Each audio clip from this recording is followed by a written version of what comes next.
bull market is back. Jangan skip 3 sinyal ini kalau lo nggak mau ketinggalan bull run yang udah mulai jalan. Emang beneran? Hai guys, gue Anita, GM semuanya.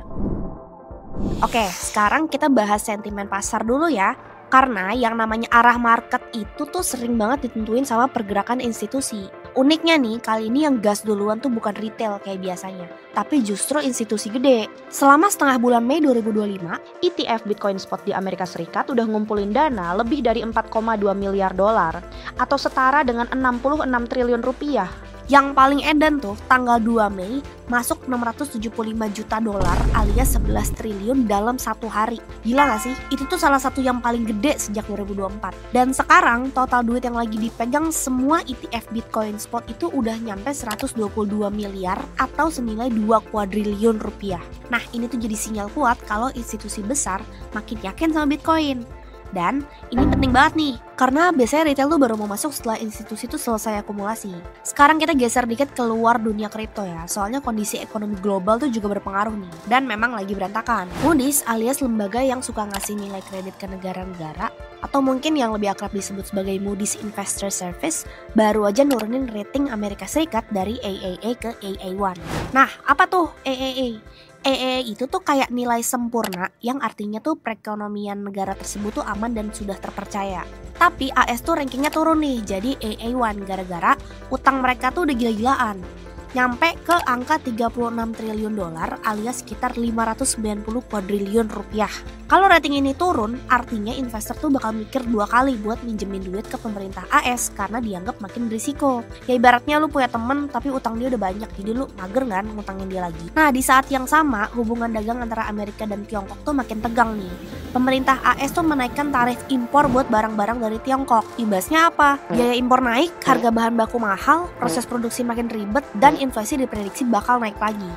Nah ini yang bikin harga barang di pasar tuh jadi naik. Bahkan Walmart, ya kayak Indomaretnya US lah ya, udah mulai naikin harga barang-barang karena tarif impor yang makin tinggi ini. Buat banyak investor, semua drama ini tuh bikin mereka mulai panik dan nyari tempat yang lebih aman buat naruh duit. Nah di sini Bitcoin mulai dilirik lagi. Karena waktu ekonomi tradisional kelihatan rapuh, aset kayak Bitcoin dianggap lebih tahan banting dan bisa jadi pelindung nilai dari inflasi dan gejolak ekonomi. Nah sekarang kita masuk ke analisis teknikal ya. Si Golden Cross akhirnya muncul lagi. Buat yang belum familiar, Golden Cross itu adalah kondisi ketika garis rata-rata harga Bitcoin 50 hari itu menyilang ke atas garis 200 harinya. Nah, formasi kayak gini biasanya dianggap sebagai sinyal kuat banget kalau tren naik bakal lanjut. Dan katanya sih formasi ini tuh bakal resmi ke confirm dalam beberapa hari ke depan.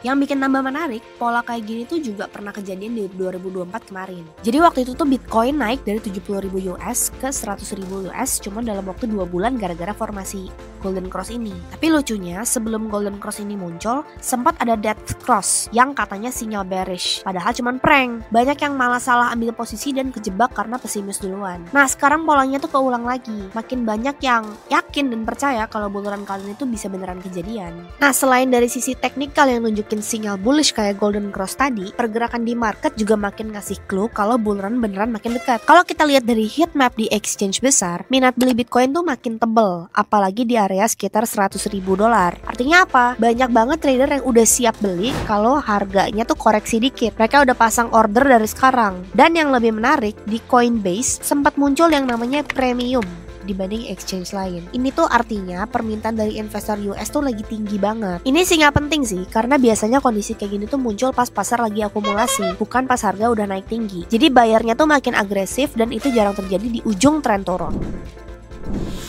Jadi kalau kita rangkum semuanya, mulai dari institusi yang udah gaspol masuk lewat ETF, terus kondisi ekonomi global yang makin bikin orang nyari aset yang nyaman gitu ya, sinyal teknikal kayak Golden Cross muncul lagi, dan heat map yang nunjukin buyer makin aktif, semua ini tuh bukan sekedar spekulasi ya, datanya tuh ada dan real. Makanya kalau ditanya bullrunnya tuh bakal dimulai kapan, bisa dibilang tuh jawabannya bukan akan, tapi tuh sedang dimulai. Cuman ya kayak biasa ya, please do your own research. Tapi ya seperti biasa, pasar kripto tuh nggak pernah bergerak dalam garis lurus, jadi bisa aja ada kemungkinan apalah yang terjadi besok. Volatilitas adalah bagian dari proses dan euforia yang seringkali datang lebih dulu sebelum kenyataan. Makanya daripada sekedar mengejar harga, penting juga tahu buat kita semua tuh tetap rasional. Do your own research dan ingat ini tuh bukan saran finansial. Oke guys, see you di konten selanjutnya. Jangan lupa like, share, dan subscribe Koinvestasi. Terus follow juga ya semua sosmed kita. Karena di Koinvestasi semua bisa kripto.